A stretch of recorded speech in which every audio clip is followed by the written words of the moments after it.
اللہ نے فرمایا سورہ آل عمران کے اندر قل اطیعوا اللہ ورسولہ، قل اطیعوا اللہ والرسول، اے نبی آپ کہہ دیجئے اللہ کی اطاعت کرو اور رسول کی اطاعت کرو، فَإِن تَوَلَّوْا فَإِنَّ اللَّهَ لَا يُحِبُّ الْكَافِرِينَ، اور اے نبی اگر یہ لوگ اللہ کی اطاعت نہ کریں اور رسول کی اطاعت نہ کریں تو ان کو بتا دو کہ اللہ تعالیٰ کافروں کو پسند نہیں کرتا، کافروں کو پسند نہیں کرتا، اللہ کو کفر پسند نہیں ہے۔ کفر کا مطلب انکار، جو اللہ کو نہ مانے، جو رسول کو نہ مانے، جو اللہ کی کتابوں کو نہ مانے، جو اللہ کے نبیوں کو نہ مانے، جو اللہ کے فرشتوں کو نہ مانے، جو تقدیر کو نہ مانے، جو قیامت کے دن کو نہ مانے، جتنی چیزوں پر ایمان لانا ہے ان میں سے کسی چیز کو نہ ماننے والا، اس کے اندر ڈاؤٹ کرنے والا، ان کے اندر شک کرنے والا، وہ کافر ہو جاتا ہے، اور کافر کو اللہ تعالیٰ پسند نہیں کرتا۔ اللہ کو مومنوں سے محبت ہے، اللہ کو ایمان والوں سے محبت ہے، اللہ کافروں کو پسند نہیں کرتا۔ اللہ کو کفر سے اتنی نفرت ہے، اگر کوئی انسان کفر کی حالت میں مر جائے اللہ فرماتا ہے وَلَلَّذِينَ يَمُوتُونَ وَهُمْ كُفَّارٌ، جو کفر کی حالت میں مر جائے اور مرنے کے ٹائم وہ توبہ کر لے، اس کی توبہ کا اللہ کیا کوئی مطلب نہیں ہے، جو کفر کی حالت میں مر گیا وہ ہمیشہ جہنم میں رہے گا۔ اللہ کا شکر ادا کیجئے میرے بھائی، ہم اور آپ ایمان والے ہیں، ہم اور آپ مسلمان ہیں۔ اگر ہم اور آپ مسلمان نہ ہوتے، ایمان والے نہ ہوتے، شاید ہم بھی کسی پتھر کے بت کے آگے آج سجدہ کر رہے ہوتے، شراب پی کر کے ناچ رہے ہوتے۔ یہ الگ بات ہے، بہار میں نتیش کمار صاحب نے شراب بندی کر رکھی ہے، لیکن اندر سے ٹیبل کے نیچے سے بڑی شراب پی جا رہی ہے بہار کے اندر۔ ابھی جھارکھنڈ سے میں آ رہا تھا، آج شام کو بھاگلپور سے وہاں میں نے جمعہ پڑھایا لال مٹیا میں، وہاں سے میں اسکارپیو سے آ رہا تھا، جیسے ہی بہار میں داخل ہوئی گاڑی، پولیس والے لیڈیز اور جینٹس گاڑی کو آ کے چیک کرنے لگے۔ میرے ساتھ بچے تھے، فیملی تھی، انہوں نے ٹارچ سے دیکھا ویکھا، چیک کیا، چلے گئے۔ میں نے ڈرائیور صاحب سے پوچھا یہ اتنی گاڑی چیک کیوں ہو رہی تھی؟ بولے شراب کا معاملہ ہوتا نا، شراب بندی، اس لیے وہ شراب چیک کر رہے تھے۔ پابندی ہے بہار کے اندر، مگر ہم سب جانتے ہیں کہ شراب پی جا رہی ہے، اور افسوس کی بات یہ ہے کہ بڑی تعداد میں مسلمان شراب پیتا ہے۔ کتنے مسلمان ہیں جو بغیر شراب پی اپنے گھر میں داخل نہیں ہوتے؟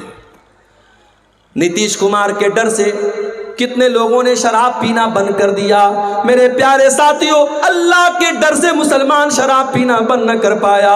کتنے افسوس کی بات ہے، سرکار کا ڈنڈا پڑا تو شراب بند ہو گئی، لیکن اللہ تعالیٰ کے عذاب کا ڈر ہمیں شراب نہ چھڑا سکا۔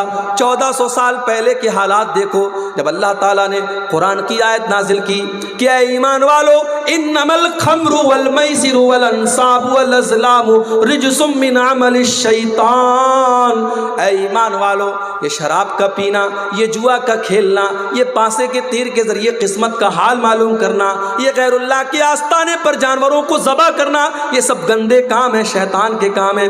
فَاجْتَنِبُوا، ان سے بچو۔ جب قرآن کی آیت نازل ہوتی ہے، جب سورہ مائدہ کی آیت نازل ہوتی ہے، صحابہ کرام جو ایک زمانے سے شراب پیتے چلے آئے تھے، جب اللہ نے قرآن میں یہ آیت نازل کر دی کہ شراب گندی چیز ہے، شیطان کا کام ہے، شراب سے بچو تبھی تم کامیاب ہو سکتے ہو، صحابہ نے اپنی اپنی شراب کو نکال کے گلیوں میں پھینک دیا، شراب کے برتنوں کو توڑ دیا، یہاں تک کہ کچھ صحابہ شراب کا بزنس کرتے تھے، شراب کا کاروبار کرتے تھے، ان کے پاس لاکھوں کی شراب تھی، ہزاروں کی شراب تھی، انہوں نے ساری شراب کو برباد کر دیا۔ کہا جب شراب حرام ہے تو شراب کا بزنس بھی حرام ہے، شراب کا کاروبار بھی حرام ہے، انہوں نے ساری شراب کو پانی کی طرح بہا دیا۔ میرے پیارے ساتھیوں، ایمان اس کا نام ہے، اللہ کے رسول کی اتباع اس کا نام ہے۔ کوئی ایڈورٹیزمنٹ نہیں کیا گیا، کوئی پرچار نہیں کیا گیا، کوئی ریڈیو پر اعلان نہ ہوا، کوئی مائک میں لاؤڈ اسپیکر میں اعلان نہ ہوا، بس نبی نے ایک اعلان کروا دیا، قرآن کی آیت نازل ہوئی اور اللہ کے نبی نے قرآن کی آیت پڑھ کے سنا دی کہ اللہ کہہ رہا ہے کہ شراب گندی چیز ہے، اس سے بچو۔ اس سے بڑھ کے گندی چیز کیا ہوگی میرے بھائی؟ آج شراب پی کر کے آدمی گھر میں آتا ہے، زبان سے گندی گندی گالیاں نکالتا ہے، شراب پی کے گھر میں آتا ہے، اپنی بہن اور بیٹی کو بھی گندی گندی باتیں کہتا ہے، شراب پی کر کے گھر میں آتا ہے، اپنے بچوں کے سامنے نازیبا باتیں کرتا ہے، شراب پی کر کے اپنی بیوی کی کمائی کھاتا ہے، شراب پی کر کے اپنی ساری کمائی کو لٹا دیتا ہے۔ اسی لیے حضرت عثمان غنی کہا کرتے تھے ان الخمر ام الخبائث، یہ شراب تو تمام برائیوں کی جڑ ہے۔ جو شراب پی لیتا ہے وہ زنا بھی کر سکتا ہے، جو شراب پی لیتا ہے وہ قتل بھی کر سکتا ہے، جو شراب پی لے گا وہ دنیا کا کوئی بھی گندا کام کر لے گا۔ تو آپ دیکھیں اللہ تعالیٰ کو کافر پسند نہیں۔ آج کافر سے زیادہ مسلمان شراب پی رہا ہے۔ ہم بہار گورنمنٹ کی بات کیا کریں، 1400 سال پہلے ہمارے نبی نے شراب بندی کر دی تھی، مگر آج مسلمانوں کا ایک بڑا طبقہ شراب پی رہا ہے۔ میرے پیارے ساتھیوں، اگر آپ میں سے کوئی بھائی اس گندگی میں مبتلا ہے، اگر شراب کے نشے میں مبتلا ہے، اللہ کے واسطے توبہ کر لو۔ نہیں پتا مت موت کب آ جائے، کیا پتا شراب کے نشے میں انسان دھت ہے اور اسی حالت میں دل کی دھڑکن بند ہو جائے، ہارٹ اٹیک ہو جائے اور اسی حالت میں انسان کا انتقال ہو جائے۔ اللہ کے نبی فرماتے ہیں ان العبد یبعث علی ما مات علیہ، بندے کا انتقال جس حال میں ہوگا، بندہ جس حال میں مرے گا اسی حال میں قیامت کے دن اٹھایا جائے گا۔ اے شراب پینے والے، اگر تیرا انتقال اسی حالت میں ہو گیا، کل قیامت کے دن اللہ کی بارگاہ میں تو شراب کے نشے میں اٹھے گا، تو اللہ کو کیا منہ دکھائے گا، تو اللہ کو کیا جواب دے گا؟ اس گندی چیز سے تو جلدی سے توبہ کر لے، اپنے پریوار کو، اپنے آپ کو اس سے تو نجات دے۔ میرا رب قرآن میں کہتا ہے وَلَا تُلْقُوا بِأَيْدِيكُمْ إِلَى التَّهْلُكَةِ، اپنے آپ کو ہلاکت میں نہ ڈالو۔ جو شراب آپ کو ہلاکت میں ڈال رہی ہے، جو برباد کر رہی ہے، اس شراب سے اپنے دامن کو بچا لو میرے بھائی۔ تو اللہ کو کافر پسند نہیں ہے، اللہ کو کافر پسند نہیں ہے۔ اگر کفر کی حالت میں آدمی مر گیا، انجام کیا ہوگا؟ اللہ نے فرمایا ان الذین کفروا وماتوا وهم کفار فلن يقبل من احدهم ملء الارض ذهبا، جو لوگ کفر کی حالت میں مر جائیں گے، ایمان کی دولت ان کو نصیب نہیں ہوگی۔ کان کھول کر کے سن لو، اللہ فرما رہا ہے کل قیامت کے دن اللہ کی بارگاہ میں اگر زمین بھر کے سونا بھی وہ لے کے آ جائیں گے اور اللہ سے کہیں گے اللہ تو زمین بھر کے سونا لے لے اور ہم کو جہنم کے عذاب سے بچا لے، اللہ فرماتا ہے فَلَن يُقْبَلَ مِنْ أَحَدِهِمْ، زمین بھر کے سونا لے کر کے بھی ان کو جہنم کی آگ سے نجات نہ ملے گی، جہنم کی آگ سے اللہ ان کو نہیں بچائے گا۔ اس لیے میرے بھائیوں، ایمان کی قدر کرو اور ایمان پر قائم رہو۔ اللہ کو کافر پسند نہیں ہے، اللہ کو کفر پسند نہیں ہے۔ اور آگے بڑھو، اللہ کو ایک اور چیز بہت زیادہ ناپسند ہے۔ کیا ہے وہ چیز؟ وَلَا تُجَادِلْ عَنِ الَّذِينَ يَخْتَانُونَ أَنفُسَهُمْ، اے نبی، اے میرے پیارے نبی، آپ ان لوگوں کا ڈیفینس مت کیجئے، ان لوگوں کا بچاؤ مت کیجئے، ان لوگوں کی طرف سے آپ بحث مت کیجئے جو اپنے آپ کے ساتھ خیانت کرتے ہیں۔ ان اللہ لا يحب من کان خوانا اثیما، اللہ تعالیٰ ایسے لوگوں سے محبت نہیں کرتا ہے جو خیانت کرنے والے ہوں۔ خیانت اللہ کو پسند نہیں ہے۔ خیانت کس کو بولتے ہیں بھائی؟ امانت کا الٹا ہے خیانت۔ امانت یہ ہے کہ آپ کو جو ذمہ داری دی جائے آپ اس ذمہ داری کو صحیح طریقے سے ادا کریں۔ اگر آپ ٹیچر ہیں، آپ کی ذمہ داری بچوں کو پڑھانا ہے، پڑھانے کے ٹائم آپ بچوں کو پڑھانے کے بجائے موبائل میں لگے ہوئے ہیں، بچے شور مچا رہے ہیں، بچے کتاب پڑھ نہیں رہے اور ٹیچر موبائل میں لگا ہوا ہے، یہ امانت کے ساتھ خیانت ہے۔ پولیس کا کام کرائم کو روکنا ہے، پولیس والا بجائے کرائم کو روکنے کے اگر کرمنل لوگوں سے رشوت لینا شروع کر دے، اگر وہ گنڈوں اور بدماشوں سے ٹیکس لینے لگے، ان سے پیسہ لے کر کے ان کو چھوڑنے لگے، یہ پولیس کے عہدے کے ساتھ خیانت ہے۔ ان اللہ لا يحب من کان خوانا عظیما، اللہ کو خیانت کرنے والے لوگ پسند نہیں ہیں۔ اس لیے امانت میں خیانت سے بچو میرے بھائی۔ جو بھی امانت اور جو بھی ذمہ داری آپ کے کندھے پر ڈالی گئی ہے اس ذمہ داری کو صحیح طریقے سے پورا کرو۔ ہمارے کچھ بھائیوں نے ہم کو بتایا اسی بہار کی سرزمین پر، اسی جھارکھنڈ کی سرزمین پر یہ کام بھی ہو رہا ہے ایک مسجد کا 4 بار فوٹو لیا جا رہا ہے اور 4 بار سعودی عرب سے اس کا پیسہ اٹھایا جا رہا ہے. ایک بار ٹیوب ویل لگایا جا رہا ہے, ایک بار اس کو پنک کلر سے پینٹ کیا جا رہا ہے, پھر گرین کلر سے پینٹ کیا جا رہا ہے, پھر لال کلر سے پینٹ کیا جا رہا ہے. ٹیوب ویل تو ایک بار لگا لیکن اس کا پیسہ 5 بار اٹھایا جا رہا ہے. یہ 420 یہ اللہ کے دین کے نام پہ ہو رہی ہے, صدقہ خیرات کے نام پہ ہو رہی ہے, زکوٰۃ کے نام پر ہو رہی ہے. میرے پیارے ساتھیوں, اس بے ایمانی کا حساب قیامت کے دن دینا پڑے گا. ان علماء کو بھی دینا پڑے گا, ان مشروعات کا کام کرنے والوں کو بھی دینا پڑے گا جو آج امت کے پیسے کے ساتھ اتنی بڑی خیانت کر رہے ہیں. آج کتنی مسجدیں جو باہر سے فنڈ آیا 30 لاکھ کا, لیکن اس میں دیا گیا صرف 10 لاکھ روپئے اور میٹیریل کو بالکل ہلکا کر دیا گیا. پتہ یہ چلا 5 سال کے بعد مسجد کی چھت بیٹھ گئی, 5 سال کے بعد مسجد کی زمین بیٹھ گئی, 5 سال کے بعد مسجد کی دیوار گر گئی. پیسہ آیا 30 لاکھ, لگایا گیا 10 لاکھ اور 20 لاکھ کو بیچ میں سے غائب کر دیا گیا. میرے پیارے ساتھیوں, کیا یہ خیانت نہیں ہے؟ ان اللہ لا يحب من کان خوانا اثیما, اللہ تعالیٰ خیانت کرنے والوں کو پسند نہیں کرتا.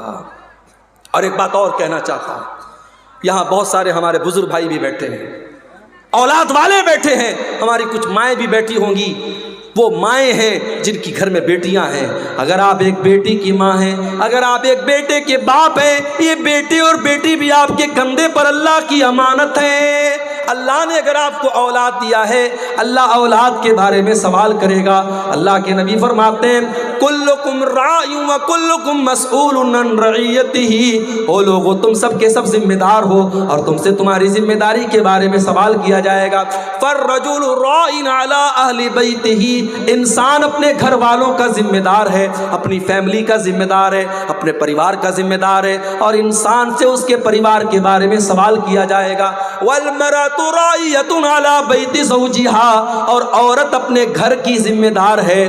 شوہر تو نوکری پہ چلا گیا, شوہر تو دکان پہ چلا گیا, شوہر تو کاروبار پہ چلا گیا, گھر میں 24 گھنٹے رہنے والی تو عورت ہے.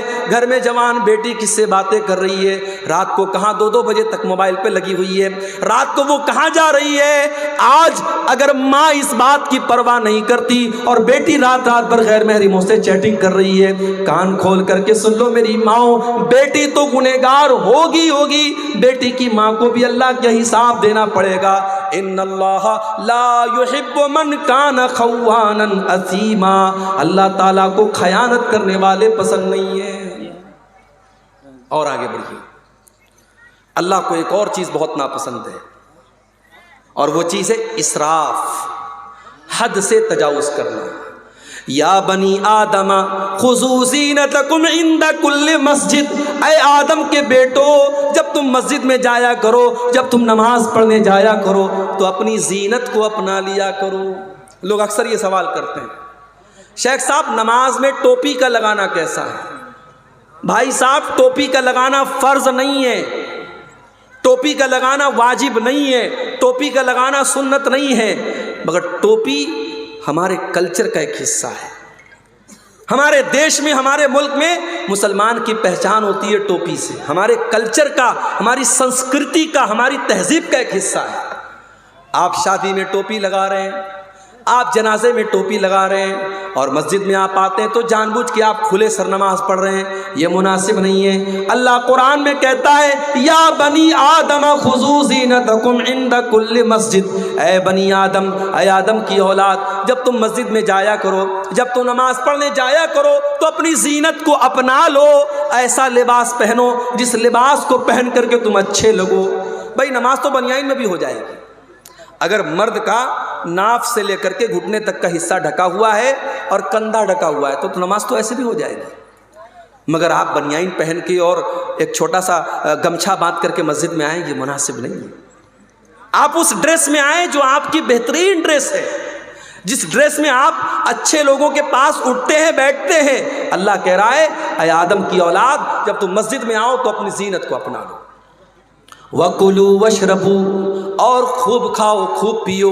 وَلَا تُسْرِفُوا, لیکن کھانے اور پینے میں حد سے تجاوز نہ کرو, اسراف نہ کرو, فضول خرچی نہ کرو. إِنَّهُ لَا يُحِبُّ الْمُسْرِفِينَ, اللہ تعالیٰ فضول خرچی کرنے والوں کو پسند نہیں کرتا. ایک مرتبہ میرا پروگرام تھا کلکتہ میں، مٹیا برج ایک علاقہ ہے، وہاں بڑا اچھا علاقہ ہے، مسلمانوں کی بڑی آبادی ہے، اور ماشاءاللہ سب پیسے والے لوگ ہیں، سب بزنس مین لوگ ہیں۔ میں گیا، میرا پروگرام تھا، تو وہاں ایک مسلمان سیٹھ جی تھے، مجھے لوگوں نے بتایا کہ ان کی بیٹی کی شادی ہوئی، تو انہوں نے 5 کروڑ روپے کا زیور اپنی بیٹی کو بنا کے دیا۔ 5 کروڑ روپے کا زیور انہوں نے اپنی بیٹی کو دیا، یہ دکھانے کے لیے صاحب میں بہت پیسے والا آدمی۔ بھائی دولت ہے تمہارے پاس، اس کا مطلب یہ نہیں ہے کہ تم اس کو جہاں چاہے اور جیسے چاہو اڑا دو۔ اس امت میں آج کتنی غریب بہنیں ہیں جو اپنے بچوں کا خرچ چلانے کے لیے دوسروں کے گھر میں جا کے صفائی کا کام کرتی ہیں، برتن مانجتی ہیں، تب ان کا پریوار چلتا ہے۔ اس امت میں آج بھی کتنے بچے ہیں جو ایک ٹائم کا کھانا کھاتے، دوسرے ٹائم کا کھانا انہیں نصیب نہیں ہوتا۔ اس امت میں آج بھی کتنے لوگ ہیں جن کے سر پر چھت نہیں ہے، جن کے پاس اپنا مکان نہیں ہے، جو سڑکوں اور چوراہوں پر رات میں کھلے آسمان کے نیچے رات گزارتے ہیں۔ جس امت کا یہ حال ہو، جس قوم کا یہ حال ہو، اس قوم کے لوگ، اس قوم کے امیر و امراء 5 کروڑ روپے کے زیورات اپنی بیٹیوں کو شادی میں دیں۔